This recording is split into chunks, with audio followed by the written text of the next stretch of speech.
للہ العزیز القہار والصلاة والسلام علی النبی المختار وعلی آلہ الاطہار واصحابہ الاحیار اما بعد فاعوذ باللہ من الشیطان الرجیم بسم اللہ الرحمن الرحیم فلا وربک لا یؤمنون حتی یحکموک فیما شجر بینہم ثم لا يجدوا في أنفسهم حرجا مما قضيت ويسلموا تسليما إن الله وملائكته يصلون على النبي يا أيها الذين آمنوا صلوا عليه وسلموا تسليما اللهم صل على سيدنا وأصحاب سيدنا ومولانا محمد وبارك وسلم وصل عليه الصلاة والسلام عليك يا رسول الله وعلى آلك واصحابك يا سيدي يا حبيب الله الصلاة والسلام عليك يا نبي الله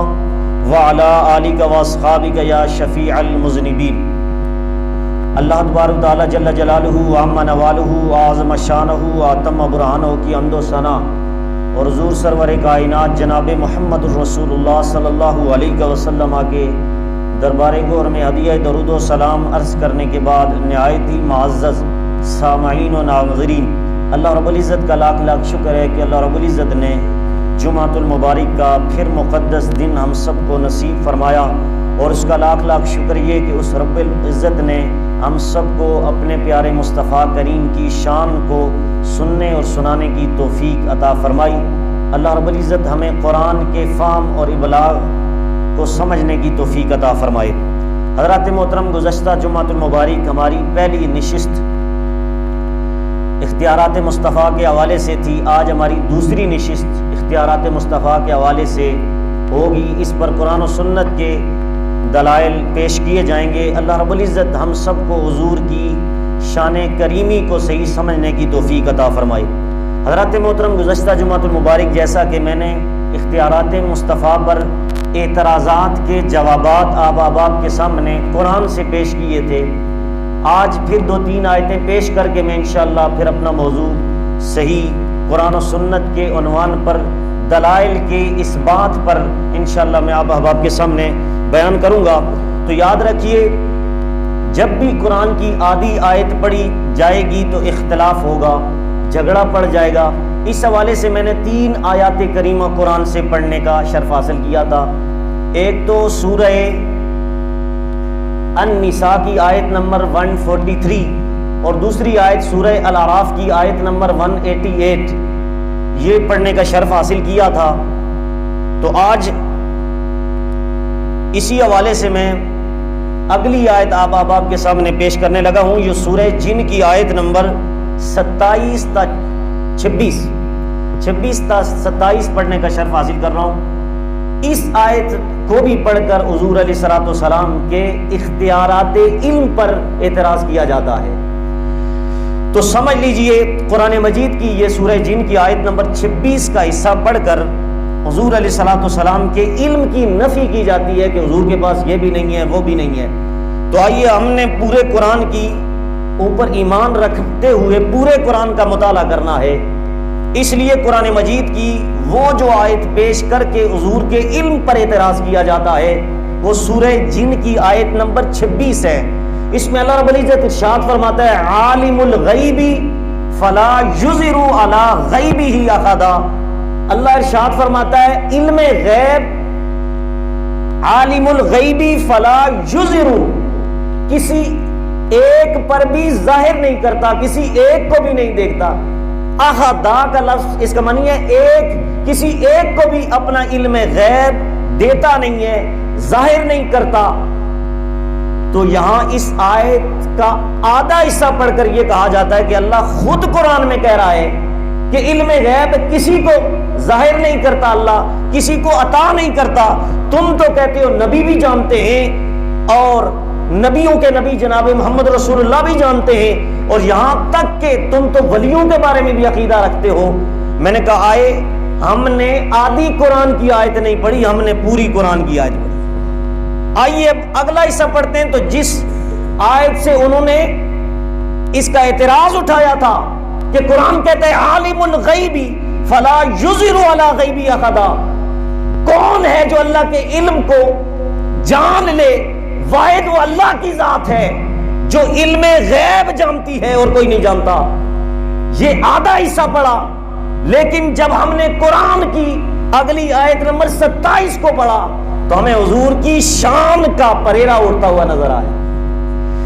اللہ رب العزت نے قرآن مجید کے اندر دوسری آیت نازل فرمائی، عالم الغیب فلا یظہر علی غیبہ احدا۔ میرے رب کا قرآن بولا، رب نے کہا عالم الغیب فلا یظہر علی غیبہ احدا، کہ ہم اپنا غیب کسی پر ظاہر نہیں کرتے، کسی ایک کو بھی نہیں دیتے، کسی ایک کو بھی نہیں اس کا اختیار عطا کرتے۔ رب نے پہلی آیت میں قرآن کے اندر علم غیب کی کلیتاً نفی کی، پھر آگے میرے رب نے کلیتاً اس کا اثبات کرتے ہوئے فرمایا الا من ارتضی من رسول۔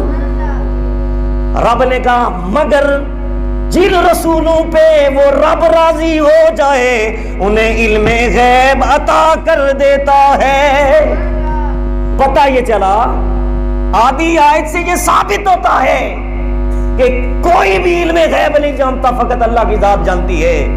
لیکن اگلی آیت 27 نمبر آیت سورہ جن کی، اس میں اللہ رب العزت فرماتا ہے الا من ارتضی من رسول، ہاں رب جس پہ راضی ہو جائے اس رسول کو علم غیب عطا فرما دیتا ہے۔ پتہ یہ چلا آدھی آیت پڑھی جھگڑا پر آؤ، ہم نے پوری قرآن کی آیت پڑھی، اس سے میرے مصطفیٰ کریم کی شان ہی نہیں بلکہ سارے نبیوں کا علم غیب ثابت ہوا۔ اب مجھے بتائیے الا من ارتضی، جس رسول پہ رب راضی ہو جائے اسے علم غیب عطا کر دیتا ہے، مجھے بتائیے وہ کون سا رسول ہے کہ جس سے رب راضی نہ ہو؟ سارے رسول ہیں جن کو رب نے مرتضی بنایا ہے، سب سے رب راضی ہوا، جس سے اللہ راضی ہو جائے اسے رسالت عطا کر دیتا۔ تو قرآن کی اس آیت سے تم نے مصطفیٰ کی شان کو گٹانے کی کوشش کی، جسارت کی، اور مصطفیٰ کریم کے علم غیب کی نفی کی۔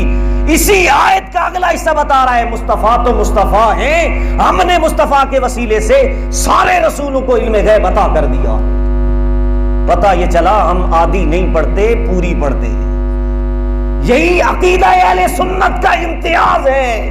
لوگوں نے قرآن کے اندر بھی تحریف کی اور حدیث کے اندر بھی تحریف کی، جہاں حضور کی شانیں نظر آتی تھی انہوں نے چھپانے کی کوشش کی۔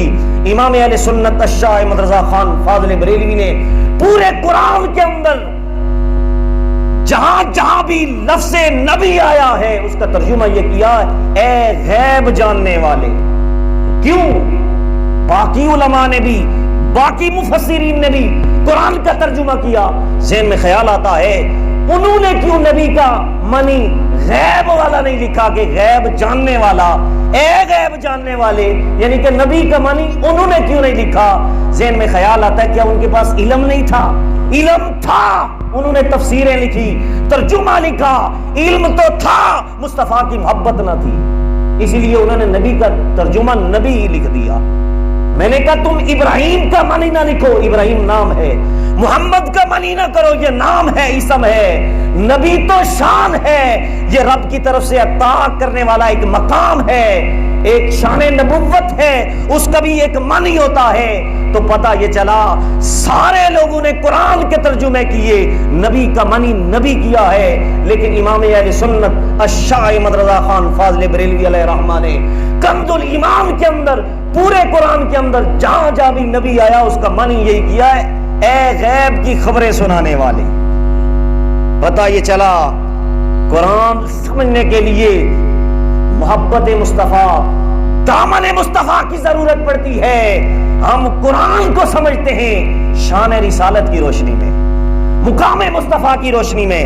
تو اس آیت سے انہوں نے یہ پیش کیا کہ حضور نہیں علم غیب جانتے، حتیٰ کہ کوئی بھی نہیں جانتا، اللہ تبارک تعالیٰ کسی کو علم غیب نہیں دیتا، جب ہم نے قرآن کی اگلی آیت پڑھی تو اللہ رب العزت نے اسی کے اندر بتا دیا مصطفیٰ تو مصطفیٰ ہے، ہم نے مصطفیٰ کے وسیلے سے سارے رسولوں کو علم غیب عطا کر دیا۔ آگے چلیے سورہ توبہ۔ اب سوچنے کی بات ہے، اس مضمون کو اللہ رب العزت نے سورہ توبہ کے اندر لایا، اور آج اعتراض کرنے والے بھی کیسا اعتراض کرتے ہیں سنیے۔ اس آیت کے اندر بھی جا کر اعتراض کرتے ہیں کہ حضور کے پاس کوئی اختیار نہیں ہے، جتنی سفارش کریں ان کی سفارش سنی نہیں جائے گی۔ قرآن سورہ توبہ 11واں پارہ آیت نمبر 80، انہوں نے کہا جی قرآن کہتا ہے استغفر لہم او لا تستغفر لہم ان تستغفر لہم 70 مرہ۔ عبداللہ بن ابی منافقوں کا سردار جو تھا، جب وہ مر گیا تو اللہ رب العزت نے حضور کو حکم ارشاد فرمایا قرآن مجید کی سورہ توبہ کی آیت نمبر 80 میں، رب نے کہا محبوب آپ اس کے لیے استغفار کریں، شفاعت کریں، سفارش کریں یا نہ کریں، کوئی فائدہ نہیں ہے۔ رب نے کیا کہا؟ کوئی فائدہ نہیں، آپ حتیٰ کہ 70 بار بھی اس کے لیے دعا کریں تو آپ کا دعا کرنا اس کو فائدہ نہیں دے گا۔ رب نے کہا کریں یا او لا تستغفر لہم، یا نہ کریں، کرنے اور نہ کرنے کا کوئی فائدہ نہیں ہے۔ جب یہ آیت پڑھی کچھ لوگوں نے تو اس کا یہ حصہ لے کر حضور کی شان عبدیت، ایک شان محبوبیت ہے، شان عبدیت، حضور کی عاجزی، اتنی شانیں ہونے کے باوجود میرے نبی اپنی شان عبدیت کو لوگوں کے سامنے بیان کرتے تھے۔ تو یاد رکھیں ہم نے شان عبدیت پر عقیدہ نہیں بنانا، شان محبوبیت پر عقیدہ بنانا ہے کہ رب نے حضور کو کتنی شانیں عطا کی۔ اس سوچ سے عقیدہ نہیں بنانا کہ حضور نے تواضع انکساری میں اپنے لیے جو لفظ استعمال کیے کہ میں کچھ بھی نہیں ہوں مولا، یہ تو نبی کی شان ہے، جب وہ رب کی بارگاہ میں پیش ہوتا ہے تو اپنے آپ کو سب سے کمتر سمجھتا ہے، اپنے آپ عاجزی کرتے ہوئے کہتا ہے مولا میں کچھ بھی نہیں ہوں، سارے خزانے تو تیرے پاس ہیں۔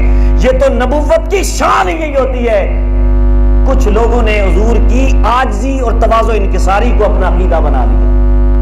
ہم نے کہا اس سوچ سے دیکھو جس سے رب قرآن کے اندر کہتا ہے انظر، دیکھو تو صحیح میں نے مصطفیٰ کو کتنی شانیں عطا فرمائی۔ تو شان محبوبیت پر عقیدہ بنانا ہوگا کہ رب نے کس طرح کی شانیں حضور کو عطا فرمائی ہیں۔ یہ قرآن کی آیت پڑھی کہ عبداللہ بن ابی کے لیے رب نے کہا آپ اس کے لیے سفارش کریں، شفاعت کریں، دعا کریں، حتیٰ کہ 70 بار بھی کریں، کوئی فائدہ نہیں۔ رب نے کہا تمہیں خبر نہیں، ذرا آگے پڑھو۔ ہم نے اگلی آیت پڑھی، آگے رب نے کہا سورہ توبہ سے آیت نمبر 84 جا کر دیکھیے، قرآن کہتا ہے لا تقم فیہ ابدا۔ رب نے کہا محبوب آپ ان کی قبروں، منافقوں کی قبروں پہ بھی کھڑے نہیں ہونا۔ کیوں منع کیا؟ پہلے تو کہا 70 بار بھی دعا کریں، آپ کا دعا کرنا اور نہ کرنا ایک ہی بات ہے، کوئی فائدہ نہیں ہے۔ لیکن آگے جا کر رب یہ کیوں کہتا ہے کہ ان منافقوں کی قبروں پہ کھڑا نہیں ہونا؟ اور اس سے یہ پتا چلا کہ منافقوں کی قبروں پر حضور کو بھی منع کیا گیا ہے، ہم بھی نہیں جاتے۔ اس آیت کا دوسرا پس منظر یہ ہے کہ اللہ کے ولیوں کی قبروں پر جانا قرآن نے منع نہیں کیا۔ قرآن نے یہاں کہا حتی زرتم المقابر، کہ تم میں مال کے ہرس نے لالچ میں ڈال دیا، الہاکم التکاثر حتی زرتم المقابر، یہاں تک کہ تم قبروں کی زیارت نہ کرو۔ قرآن نے تو قبروں کی زیارت کرنے کا حکم دیا، لیکن اہل اللہ ولیوں نبیوں کی قبر پر جانے سے اللہ تبارک تعالیٰ بندے کو مقام عطا فرماتا ہے، شان عطا فرماتا ہے، اس کو اللہ تبارک تعالیٰ اس کے اوپر برکتیں نازل فرماتا ہے۔ اب یہاں قرآن نے کہا کس کی قبر پہ اور کس کے مزار پہ نہیں جانا؟ جو نبی کا غدار ہے، جو منافق ہے۔ لا تقم فی ابدا ولا تقم علی قبری، ان کی قبروں پہ کھڑے نہ ہونا۔ اب مجھے بتائیے کہ اگر حضور کے جانے سے فائدہ نہیں ہے تو اللہ منع کیوں کر رہا ہے کہ تو نے منافقوں کی قبروں پہ جانا نہیں؟ تو پتہ یہ چلا حضور کے جانے سے جہاں حضور چلے جائیں وہاں عذاب نہیں آ سکتا۔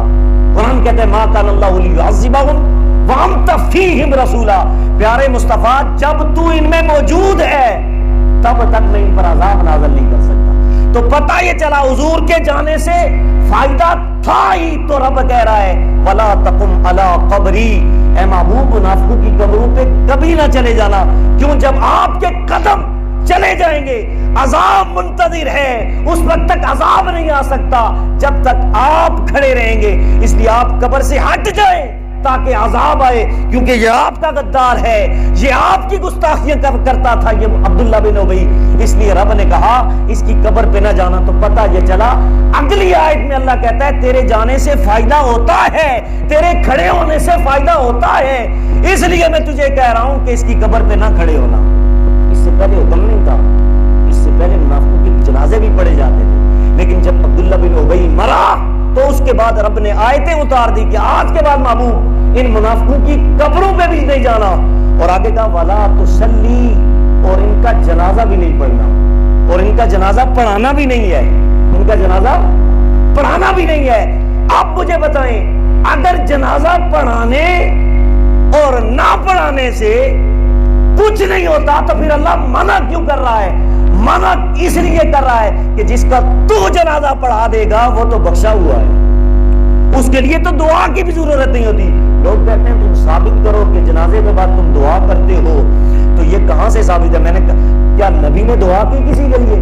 اور میں نے کہا یار نبی جنازہ ہی پڑھا دے تو اللہ بخشش کر دیتا ہے، تم دعا کی بات کرتے ہو، بعد میں بھی ضرورت رہتی ہے نبی کو جنازہ پڑھانے کے بعد کہ مولا اس کو بخش دے، جب نبی خود پڑھا دے تو اللہ تبارک تعالیٰ بخشش فرما دیتا ہے۔ یہ تو ہم گناہگاروں کے لیے سنت ہے کہ جب ہمارا کوئی مرتا ہے تو ہم مرنے کے بعد جنازے کے بعد بھی دعا کرتے ہیں کہ مولا اس کو بخش دے۔ تو حضور کے بارے میں یہ سوال کرنا کہ حضور نے کیوں نہیں کی یا کی، ہے تو ثابت کہ یہ حدیثیں ملتی ہیں کہ میرے نبی علیہ الصلوۃ والسلام نے جنازے کے بعد دعا کی، اور یہاں تک کہ مسلم شریف کے اندر روایت موجود ہے میرے نبی علیہ الصلوۃ والسلام جنازے کے بعد ایک بندے کی جنازہ پڑھی اور پڑھنے کے بعد دعا کی، صفیں توڑ دی گئی اور جنازے کے قریب کھڑے ہو کر میرے نبی نے فرمایا اللہم اغفر وارحمہ وعافی عنہ واکرم نزلہ ووسع مدخلہ واغسلہ بالماء والثلج والبرد ونقہ من الخطایا کما نقیت الثوب الابیض من الدنس وابدلہ خیرا من داری وزوجا خیرا من زوجی وآلا خیرا من آلی وادخل الجنۃ وعیذ من عذاب القبر وعذاب النار۔ تو ایک صحابی کہتے ہیں کہ جس وقت حضور نے جنازے کے بعد دعا کی فحفظت، تو میں یاد کر رہا تھا، میں وہ دعا حفظ کر رہا تھا، اور کہتے ہیں حتی تمنیتہ، ہر صحابی کی یہ تمنا ہو گئی کاش اس میت کی جگہ ہم ہوتے، آج ہمارا نبی جنازے کے بعد ہمارے لیے دعا کر رہا ہوتا۔ حضرات محترم، تو پتہ یہ چلا مسلمانوں کے لیے دعا کرنا جائز ہے، منافقوں اور گستاخوں کے لیے نماز جنازہ کے بعد دعا کرنا، ان کی قبروں پہ جانا ناجائز ہے۔ اس لیے رب نے کہا محبوب تو نے بھی منافقوں غداروں کی قبروں پہ نہیں جانا، عاشقوں کی قبروں پہ جانا ہے۔ تو پتہ یہ چلا کہ اللہ رب العزت نے اگر پہلے منع کر دیا تھا کہ دعا نہیں کرنی، تو پھر اللہ جنازہ پڑھنے سے منع کیوں کر رہا ہے؟ اللہ قبر پہ کھڑے ہونے سے منع کیوں کر رہا ہے؟ اس لیے جس قبر پہ اور جس کا جنازہ مصطفیٰ پڑھا دے اس کی بخشش یقینی ہو جایا کرتی ہے، اس کی بخشش یقینی ہو جایا کرتی ہے۔ تو حضرات محترم، میں نے قرآن کی 5 سے 6 آیات آپ احباب کے سامنے پڑھی جن میں اعتراض کیا جا رہا تھا کہ یہ بھی نہیں جانتے، یہ بھی اختیار نہیں ہے۔ آئیے اب میں نے جو قرآن کی منزل الذی یشفع سورہ بقرہ اس کی آیت نمبر 255 پڑھی تھی گزشتہ جمعۃ المبارک، اس میں تھا منزل الذی یشفع، کون ہے جو شفاعت کرے؟ اتنی آیت پڑھی اور کہا جی کوئی شفاعت نہیں کر سکتا، لیکن اللہ رب کہتا ہے الا باذنہ، جس کو اذن دیا جائے گا قیامت کے دن وہ شفاعت کر رہا ہوگا۔ وہ کیا کر رہا ہوگا؟ شفاعت کر رہا ہوگا۔ حضرات محترم، اس پر چند باتیں آپ احباب کے سامنے، قیامت کے دن اللہ رب العزت جسے اذن دے گا وہ شفاعت کر رہا ہوگا۔ کیا کر رہا ہوگا؟ شفاعت کر رہا ہوگا۔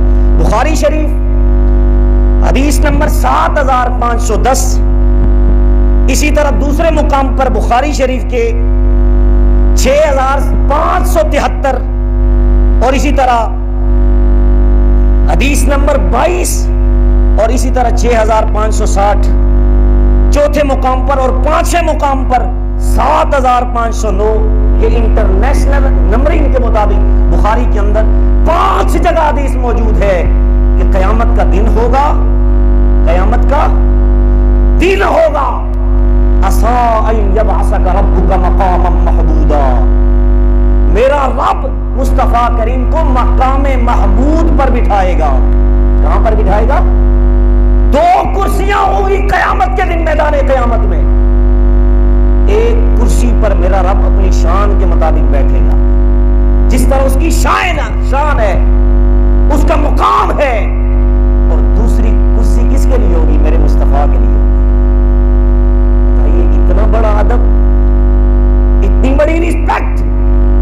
اللہ خود نبی کی رسپیکٹ کر کے بتاتا ہے، جب میں اللہ ہو کر مصطفیٰ کا ادب کرتا ہوں، تم بندے ہو کر، امتی ہو کر مصطفیٰ کا ادب کیوں نہیں کرتے؟ مصطفیٰ کہیں گے، رب کہے گا تو بھی بیٹھ جا اس کرسی پر، تو بھی بیٹھ جا. مصطفیٰ کہیں گے میں کیسے بیٹھوں، میری امت ساری کھڑی ہے. اس وقت بھی حضور اس شان کے مطابق اتنی رسپیکٹ ملنے کے باوجود بھی اس کرسی پر نہیں بیٹھیں گے. کیوں؟ کہا میں اس وقت تک بیٹھوں ہی گئی نا جب تک میری امت کی میں شفاعت نہ کروں. حضور کہیں گے میں کھڑا رہوں. اب اللہ کی آواز آئے گی، کون ہے بادشاہ؟ کون ہے تمہارا مالک؟ اب پوری دنیا کے انسان، ساری امتیوں، نبیوں کی امتی، حتیٰ کہ امت محمدیہ بھی کانپ رہی ہوگی، اور نبی بھی اس رب کی بارگاہ میں یہ سوچ رہے ہوں گے کہ کون شفاعت کا دروازہ کھولے. اب شفاعت کا معنی بھی سن لیتا کہ آپ لوگ کہتے ہیں ساری شفاعت اللہ کی اور اللہ ہی شفاعت کرے گا. تو یار اللہ شفاعت کرے گا؟ اللہ شفاعت کر ہی نہیں سکتا. کیوں؟ قرآن کے اندر ہے کل للہ الشفاع، ساری شفاعت کا مالک اللہ ہے. مالک اللہ ہے. کون؟ مالک اللہ ہے. لیکن جب رب نے شفاعت بنائی، تخلیق کی، تخلیق کر کے میرے رب نے شفاعت مصطفیٰ کے حوالے کر دی. اب لوگ کہتے ہیں شفاعت اللہ کرے گا، تو یاد رکھیے اس کا مین سمجھنا ضروری ہوگا کہ شفاعت کا معنی کیا ہے، اس کا معنی کیا ہے. پھر پتا چلے گا کہ شفاعت کا اختیار فقط اللہ کے پاس ہی ہے، وہی کرے گا. تو یاد رکھیے شفاعت کا معنی ہے کسی بڑے کی بارگاہ میں جا کر کسی کی سفارش کرنا، کسی کا بوجھ ہلکا کرنا. تو مجھے بتاؤ، اگر شفاعت کا مالک اور شفاعت کا اختیار صرف اللہ کے پاس ہے، تو پھر ایک اور اللہ بتاؤ جس کی بارگاہ میں یہ اللہ جائے اور کہے کہ میں بوجھ لکھا کرنا چاہتا ہوں، ان کی شفاعت کرنا چاہتا ہوں، پھر تو ایک اور اللہ ثابت ہوگا. پتہ یہ چلا جو تم نے عقیدہ گڑا کہ ساری شفاعت کا مالک اور ساری شفاعت کا اختیار میرے رب کے پاس ہے، وہی کرے گا. اس سے تو عقیدہ شرک ثابت ہوتا ہے، عقیدہ توحید پر آنچ آتی ہے. تو بتایا جا رہا ہے عقیدہ توحید یہ ہے کہ شفاعت کا مالک اللہ ہے، شفاعت بنا کر مصطفیٰ کے حوالے کر. اب آپ نے عقیدہ شفاعت سمجھ لیا کہ شفاعت کا معنی کیا ہے. قیامت کا دن ہوگا، اللہ رب العزت کی بارگاہ میں حضور سجدہ کریں گے. کیا کریں گے؟ سجدہ کریں گے. جس وقت سجدہ کریں گے، رب کیا کہہ گیا؟ فیقول، میں نے جو 6 مقام بخاری سے پیش کیے، فیقول یا محمد، رب کہے گا اے محمد، ارفع راسک، اپنے سر کو اٹھا، اپنا سر تو اٹھا سجدے سے. اب عاشقوں نے کیا ترجمہ کیا؟ عاشقوں نے کہا یہ ایک مولوی کا ترجمہ ہے، اے محمد سر تو اٹھائیے، اپنا سجدے سے سر تو اٹھائیے. لیکن کسی عاشق نے ترجمہ اس بخاری کی حدیث کا کیا، اے محمد ذرا اپنا مکھڑا تو دکھائیے، اے محمد اپنا مکھڑا تو دکھائیے. میں آپ فإنک بِأَعْیُنِنَا، میری ہر وقت نظریں تیری چہرے پہ لگی رہتی ہیں، آج کیوں اپنا چہرہ غائب کر لیا، زمین کی طرف کر لیا؟ فإنک بِأَعْیُنِنَا، ہم تو ہر وقت تجھے دیکھتے رہتے ہیں. یہ قرآن کہتا ہے رب کی توجہ نہیں تھی. جائے توجہ میرے مصطفیٰ کریم کی ذات ہے، اور جو جگہ جائے توجہ ہو اسے قبلہ کہتے ہیں. کیا کہتے ہیں؟ قبلہ کہتے ہیں. سارے انسانوں کا قبلہ مکہ شریف میں ہے، اور سارے نبیوں کا، سارے انسانوں کا قبلہ بیت اللہ شریف ہے. لیکن کبھی آپ کے ذہن میں خیال آیا یہ قبلہ ہمارا ہے، میرے رب کا قبلہ کون سا ہے؟ جواب آتا ہے رب کا قبلہ ہے مصطفیٰ. کیوں؟ جائے توجہ کا نام قبلہ ہے. ہر وقت توجہ میرے رب کی مصطفیٰ کے چہرے پر پڑی رہتی ہے. قرآن آج بھی کہتا ہے فَإِنَّكَ بِأَعْيُنِنَا، اے نبی ہم تو آپ کے چہرے کو تکتے رہتے ہیں، ہماری نظر ٹکتی بھی نہیں ہے. تو اس لیے قیامت کے دن حضور شفاعت کے لیے اپنا سر سجدے میں رکھیں گے. مصطفیٰ کریم علیہ السلام کی بارگاہ میں رب عرض کرے گا اے محبوب اپنا سر تو اٹھائیے، اپنا مکھڑا تو، اپنا دیدار تو کروائیے. آگے رب فرمایا وَقُلْ سَلْ تُعْطَىٰ، آپ جو مانگیں گے آپ کو عطا کر دیا جائے گا. وَشَفَّعْتُ تَشَفَّعْ، آپ شفاعت کریں آپ کی شفاعت قبول کی جائے گی. حضور کہیں گے کہ میں شفاعت، اب دروازہ کھل گیا شفاعت کا، حضور قیامت کے دن شفاعت کریں گے. اب ہے وَتَشَفَّعْتُ شَفَّعْ مَنْ ذَا الَّذِي يَشْفَعُ وَلِي آیت، کہ کون ہے شفاعت کرے. جواب میرے مصطفیٰ کریم کی بارگاہ میں سامنے رب کی آواز آتی ہے محبوب شفاعت کا دروازہ کھل گیا ہے، آپ شفاعت کیجیے. قیامت کے دن میرے مصطفیٰ کریم جب شفاعت کریں گے تو یہ سب سے بڑا اختیار ہے جو پوری کائنات کے لوگوں کے سامنے رکھا جائے گا اور بتایا جائے گا آج لے ان کی پناہ، آج مدد مانگی ان سے، کل نہ مانیں گے قیامت میں. اگر مانیں آج ضرورت ہے حضور کی شان ماننے کی، کل قیامت کے دن تو سارے مانیں گے کہ حضور مدد کرنے والے ہیں، حضور شفاعت کرنے والے ہیں. حضور فرماتے ہیں میں پھر دوبارہ سجدہ کروں، اب تو دروازہ کھل گیا شفاعت کا. حضور کو اللہ رب العزت فرمائے گا محبوب فَأَخْرِجْ مَنْ كَانَ فِي قَلْبِهِ أَدْنَىٰ، محبوب آپ کے جو امتی جہنم میں چلے گئے ہیں جائیے اور آپ خود ان کو نکالیے. حضور جائیں گے جہنم کے اندر نکالنے کے لیے. اب سوچنے کی بات ہے کہ رب خود بھی فرشتوں سے کہہ سکتا ہے کہ فرشتوں خود نکالو، مصطفیٰ کو کیوں کہہ رہا ہے مصطفیٰ آپ جائیے جہنم سے نکالیے. اس لیے رب نے کہا بچائے تو اور منکر کو پتہ بھی نہ چلے. کہا دنیا میں تو یہ کہتے تھے کوئی شفاعت کرنے والا نہیں، آج تو خود جا کر انہیں جہنم سے نکال تاکہ پتہ ان منکروں کو چلے یہ تو بچا سکتے ہیں. حضور جب جہنم میں جائیں گے نکالیں گے. اب رب کہے گا جو جن کے دل کے اندر آدھے رائی کے برابر ایمان ہے انہیں نکال کے لائیے. من کان فی قلبی مثقال خردل، مسکال کے ذرے کے برابر اگر نصف رائی کے دانے کے برابر ایمان ہے تو انہیں کو نکال کے لائیں گے. حضور ان کو نکال کے لائیں گے.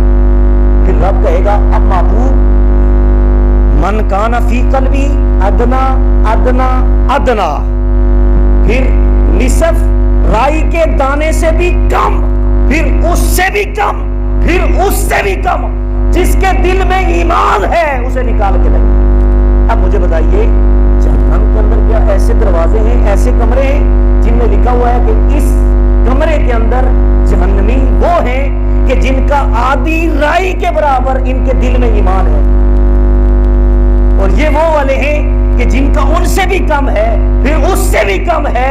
یہ 3 درجے بتا کے رب بتانا چاہتا ہے کہ محبوب دنیا میں تو یہ رولا مکا نہیں کہ حضور کو علم غیب آتا ہے یا کہ نہیں. آج مصطفیٰ اپنے علم غیب سے بتا کہ مجھے تمہارے دل کے اندر ایمان کا بھی پتا ہے کہ اس کے دل میں کتنا ایمان ہے، اس کے دل میں کتنا ایمان ہے. کہا دنیا میں تو کہتے تھے مصطفیٰ کو یہ بھی نہیں پتا، وہ بھی نہیں پتا.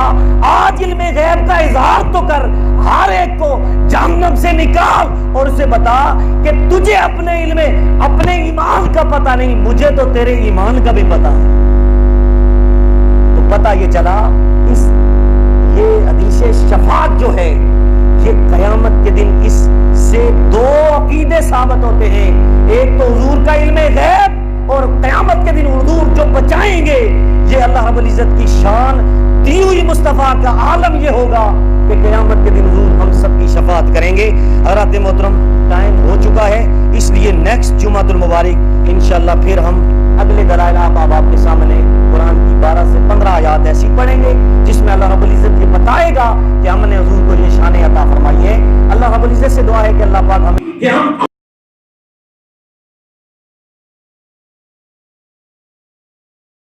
تو سمجھنے کی توفیق عطا فرمائے. اب آخر میں صرف ایک بات عرض کرنا، یہ واجب ہے ہم پر، مجھ پر، ہر خطیب پر اور ہر مرد مومن پر، کراچی کے مقام پر پھر ایک ذاکر شیعہ اندر اور باہر سے کالے نے پھر میرے نبی علیہ السلام کے صحابی سیدنا ابوبکر صدیق کی اتنی بڑی گستاخی کی کہ ہم آج حکومت وقت سے اور بڑے بڑے اداروں سے ہم مطالبہ کرتے ہیں کہ اس طرح کے خبیث الفطرت انسان کو فوراً گرفتار کیا جائے اور کیفر کردار تک پہنچایا گیا ہے. اللہ رب العزت ہماری اس بات کو اداروں تک پہنچانے کی توفیق عطا فرمائے اور انہیں سننے کی توفیق عطا فرمائے، اس پر عمل کرنے کی توفیق عطا فرمائے. وآخر دعوانا الحمدللہ رب العالمین.